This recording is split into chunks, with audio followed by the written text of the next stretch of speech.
O Asilo do Medo, parte 3. Os ecos da loucura e o pesadelo. Sejam bem-vindos de volta ao canal Rastros do Medo.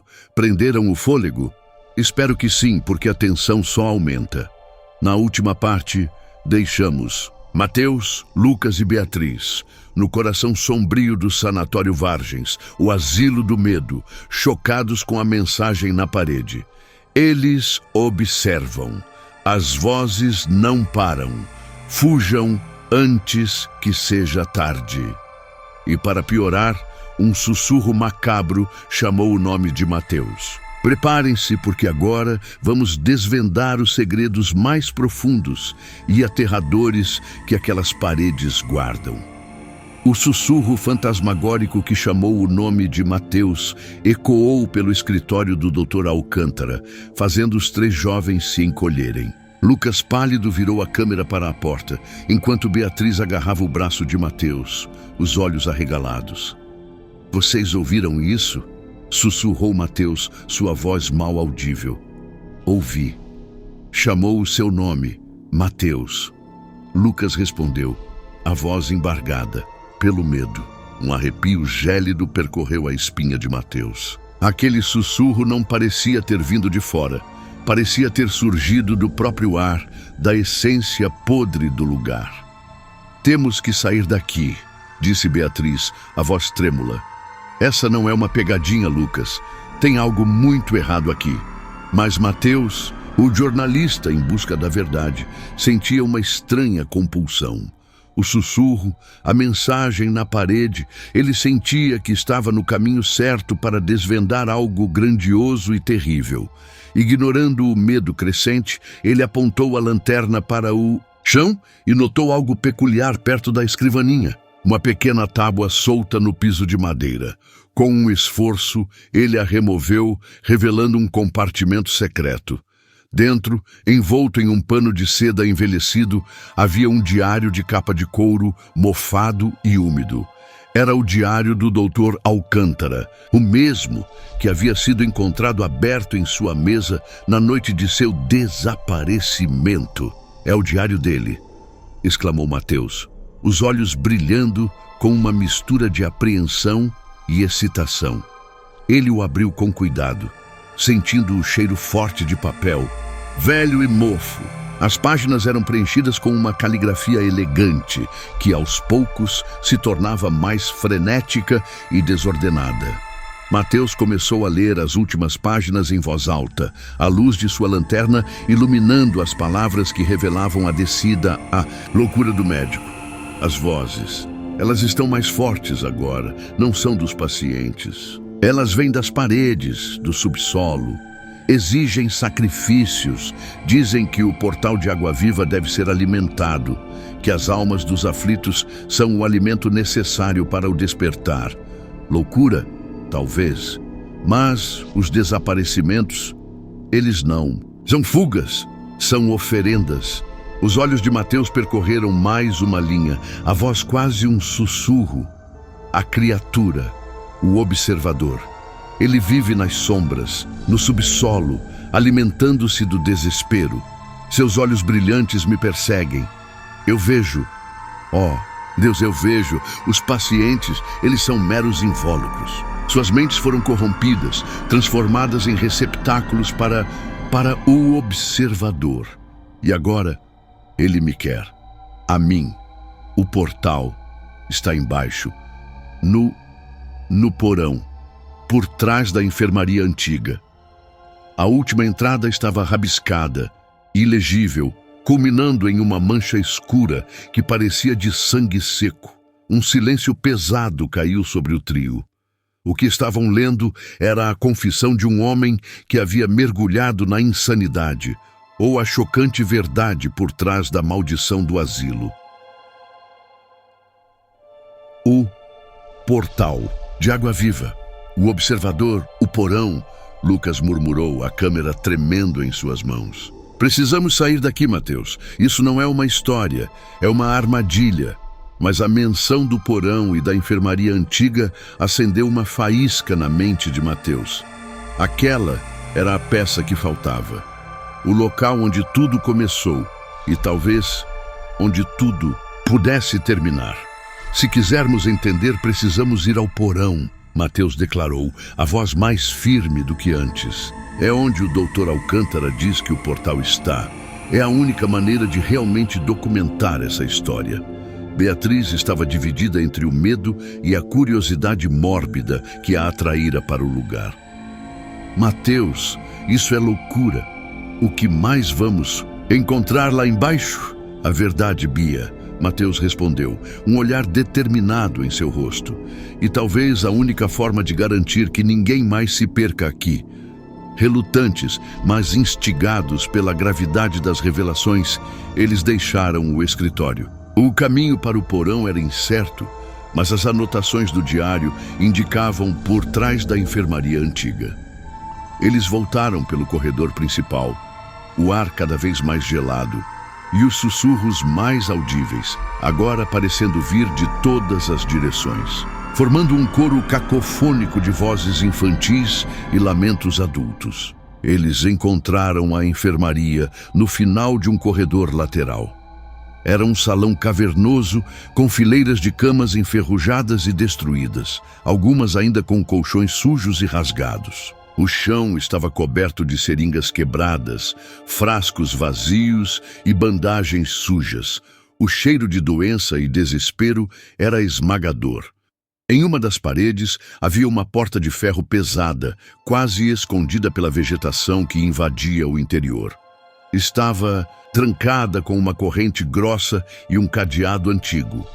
Lucas, com um arame que sempre carregava para suas explorações, conseguiu arrombar o cadeado após alguns minutos tensos, os rangidos metálicos ecoando como gemidos. A porta rangeu ao se abrir, revelando uma escadaria de pedra escura que descia para a escuridão.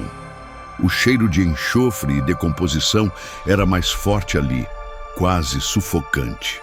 É aqui, sussurrou Mateus, acendendo sua lanterna para iluminar os degraus. Úmidos e musgosos, desceram degrau por degrau, a cada passo sentindo a temperatura cair e a opressão aumentar. O som de gotas d'água caindo em algum lugar distante era o único ruído, além de suas próprias respirações ofegantes. O porão era um labirinto de corredores estreitos e celas escuras, muito mais sinistro do que a parte de cima do asilo. Era ali que as atrocidades mais sombrias deviam ter acontecido. Enquanto Lucas filmava e Beatriz tirava fotos, Mateus segurou o diário firmemente. O caminho parecia levar a uma câmara maior. De repente, a luz da lanterna de Lucas falhou e eles foram mergulhados em uma escuridão quase total. Minha lanterna acabou a bateria, me exclamou Lucas em pânico. Mateus e Beatriz acenderam suas próprias lanternas, mas o pavor já havia se instalado. O que antes eram sussurros, agora se tornaram risadas infantis e lamentos agudos, vindo de todas as direções, como se as almas dos mortos estivessem presas naquelas paredes. Mateus, olhem! Beatriz apontou, a voz embargada. No fundo da câmara principal do porão, a luz de suas lanternas revelou uma cena horripilante. No centro de uma espécie de piscina circular, cheia de uma água turva e nauseabunda que parecia pulsar com uma luz esverdeada, jazia um corpo.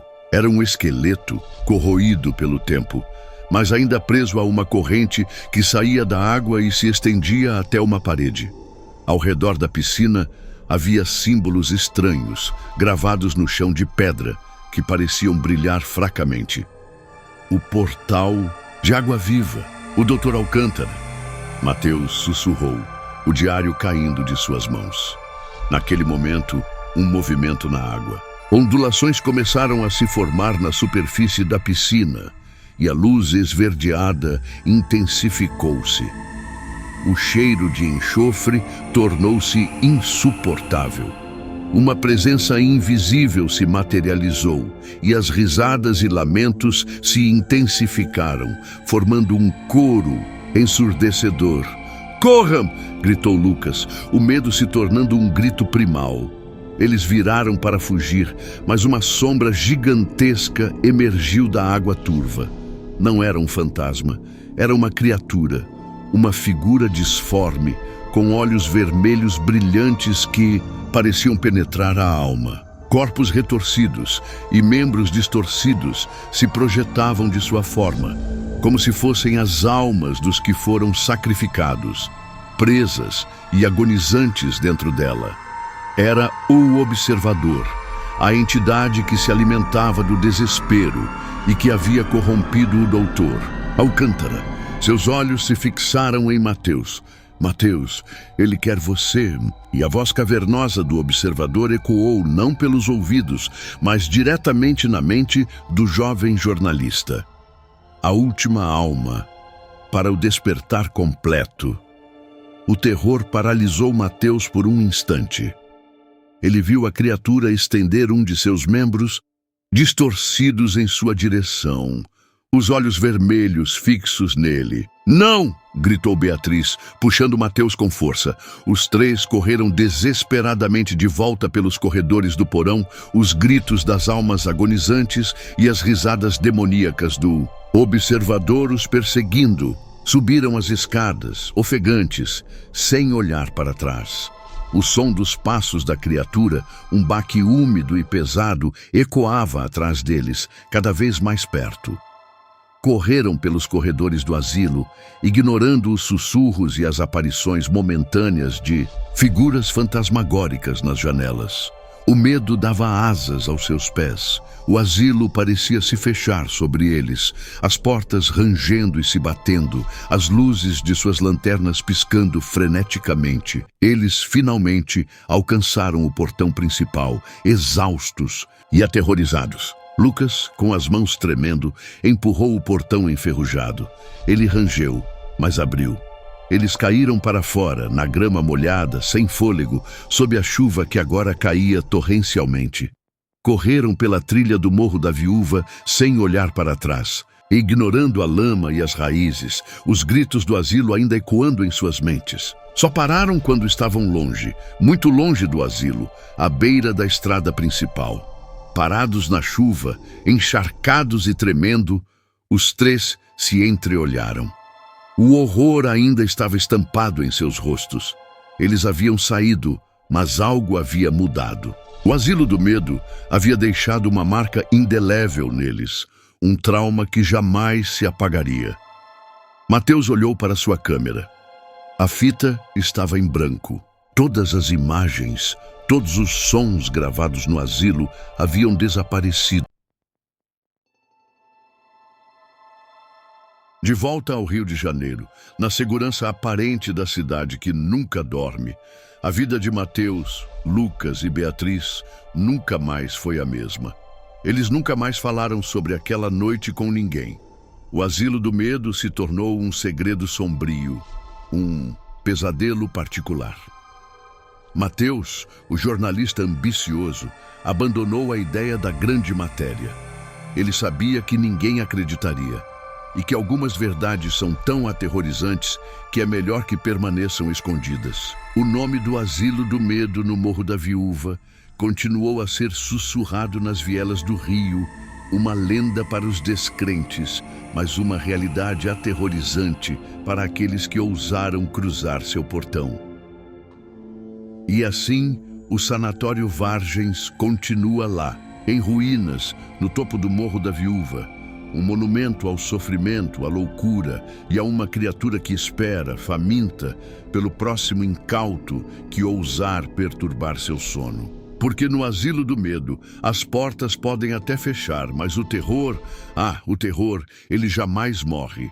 Ele apenas espera. Ufa, que história, não é mesmo? Espero que tenham sentido cada arrepio e cada gota de pavor enquanto mergulhávamos nos rastros do medo do Sanatório Vargens. Essa foi uma jornada intensa e aterrorizante, e eu agradeço a cada um de vocês por terem vindo comigo até o fim. Se essa história te prendeu do começo ao fim, se você sentiu o medo na pele, então não se esqueça de mostrar seu apoio. Deixe o seu like aqui embaixo, ele é super importante para o nosso canal. E claro, se você ainda não faz parte da nossa comunidade de exploradores do inexplicável, se inscreva no canal Rastros do Medo agora mesmo e ative o sininho para não perder nenhuma de nossas investigações. E se você está ansioso por mais, não se preocupe. O mundo dos Rastros do Medo é vasto e cheio de segredos. Tem um vídeo incrível do nosso canal aparecendo na sua tela agora mesmo. Clica lá e continue essa jornada conosco, porque o medo é uma estrada sem fim. Será que um dia alguém terá coragem de retornar ao asilo do medo?